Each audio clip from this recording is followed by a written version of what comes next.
납치한 18살 여성을 우리 돈 1억 7천만 원부터 경매에 붙인다는 내용입니다. 논란이 이어지자 경매는 중단됐는데 딥웹의 은밀함과 위험성을 그대로 보여준 단적인 사건이었다. 난 정말 모르겠어. 이거 정말 해야 하는 거야? 이거 해야 돼? 진짜로? 나 막 위험해지는 거 아니야? 그나저나 난 누구랑 말하고 있는 거야? 그냥 재미로 무심코 지나간 사건을 되돌아보는 시간, 와빌의 그제무지. 오늘은 진실인가 허구인가 인터넷 심해 딥웹에 대해 알아보도록 하겠습니다. 발음이 잘 안 되네요. 딥웹. 자, 이어폰 꽂고 재밌게 들으세요.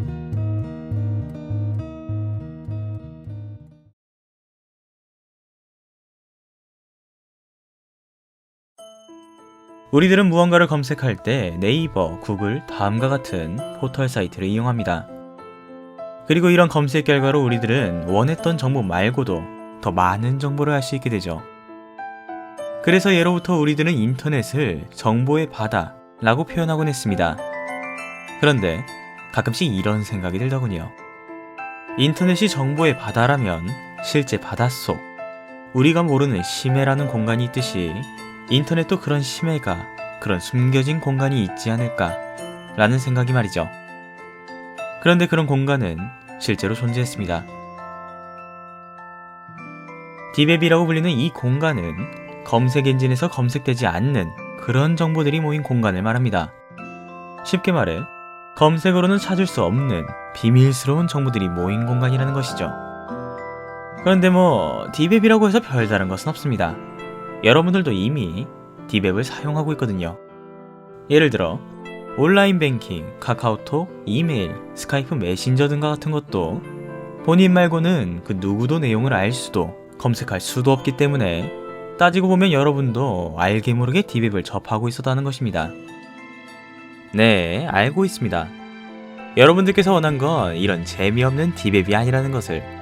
여러분들은 좀 더 다크하고 호러틱하면서 그로테스크한 그런 느낌을 원하시는 거잖아요. 그래서 이제부터 알려드리려고요. 딥웹 속 또 다른 공간, 비윤리적인 불법 행위가 벌어져도 이상하지 않은 그런 공간, 다크웹을 말이죠.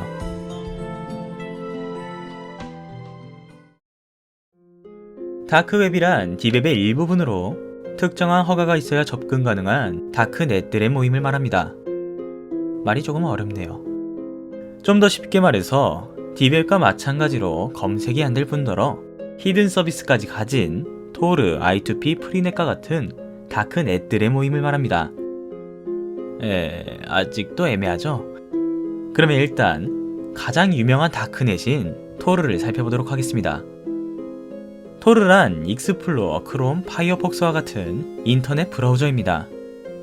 토르 브라우저는 사실 미국 정보통신보호를 위해 미 해군이 주도한 신기술 프로젝트였지만 후에 대중들에게 오픈되면서 누구나 정보보호를 받으며 웹서핑을 할 수 있게 되었습니다.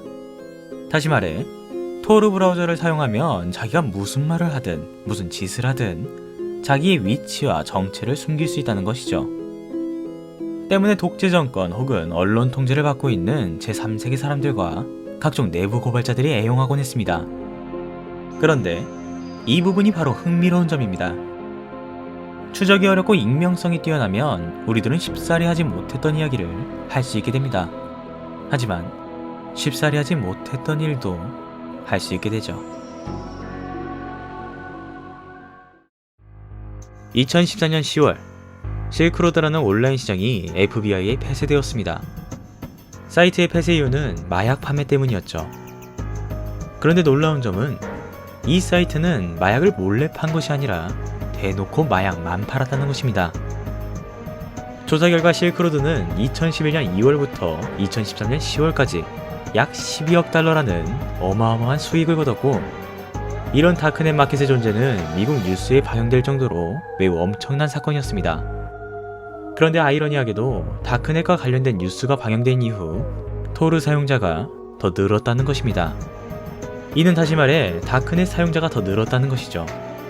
아무튼 실크로드 운영자가 검거됐음에도 불구하고 실크로드 2.0, 실크로드 3.0과 같이 비슷한 아류 사이트가 끊임없이 생겨났습니다.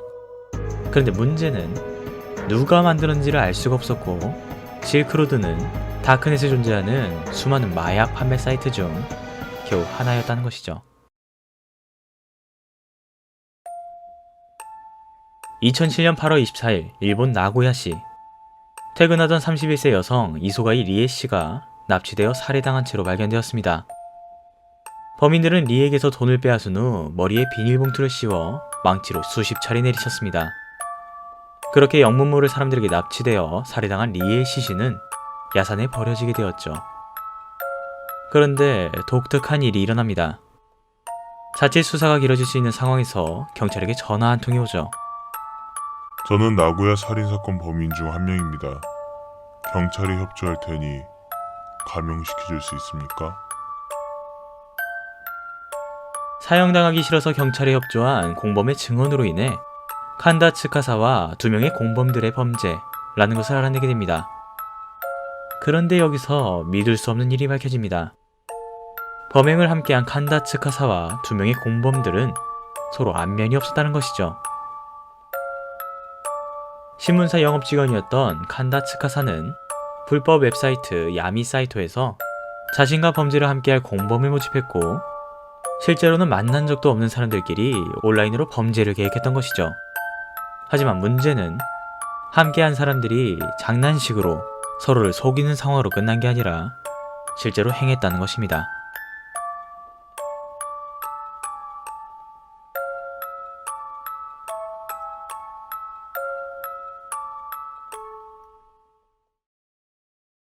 지금은 대부분 막혔지만 다크웹이라는 공간은 우리들의 상식을 벗어난 무언가가 존재해도 전혀 이상하지 않은 누군가에겐 자유의 공간이자 누군가에겐 무분별한 공간입니다. 결론적으로 토르 브라우저와 같은 것들은 우리가 흔히 사용하는 익스플로어, 크롬보다는 익명성이 뛰어나고 추적이 어려운 게 사실입니다. 다만 어려운 거지 불가능한 것은 아니죠. 그러니까 허튼 짓 하면 결국 잡힌다는 거예요. 그럼 여기서 많은 분들이 왜 저런 공간을 유지시키냐 라고 의문을 품을 수 있습니다. 앞서 제가 이런 말씀을 드렸었습니다. 추적이 어렵고 익명성이 뛰어나면 우리들은 쉽사리 하지 못했던 이야기를 할 수 있게 되고 쉽사리 하지 못했던 일도 할 수 있게 된다고 말이죠. 다크웹에는 총기, 살인 청부, 아동 포르노, 스너프 비디오와 같이 가장 끔찍하고 혐오스러운 자료가 있는 공간임은 부정할 수 없습니다. 하지만 이를 반대로 이용하면 잠재적 살인마, 아동 성폭행범, 테러리스트 등을 색출할 수 있는 기회라는 것이죠. 따라서 다크웹은 이렇게 표현할 수 있겠네요. 인터넷 속 자유를 먹이로 주는 가두리 양식장이라고 말이죠.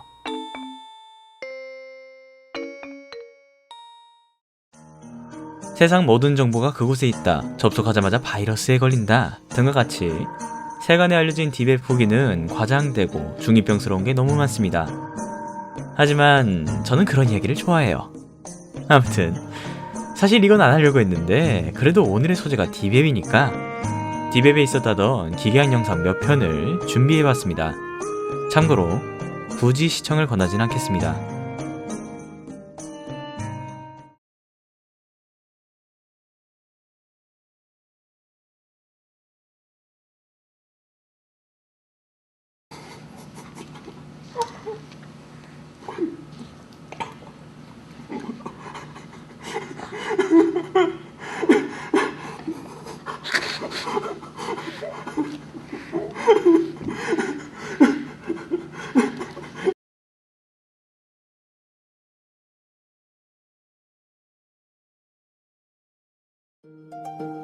진실인가 허구인가 인터넷 심해 딥웹 어떻게 보셨나요? 사실 많은 분들께서 요청해 주실 때 딥웹 실화 혹은 괴담을 많이들 바라셨을 텐데 저는 그 전에 딥웹에 대한 과장과 오해를 조금이라도 풀어보고 싶더라고요. 그런데 왠지 더 가중시킨 것 같은 느낌이 드네요. 나중에 기회가 된다면 재능 낭비로 하면 되죠 뭐. 더욱 재밌는 썰과 다양한 장르로 찾아뵙겠습니다. 안녕히 주무세요.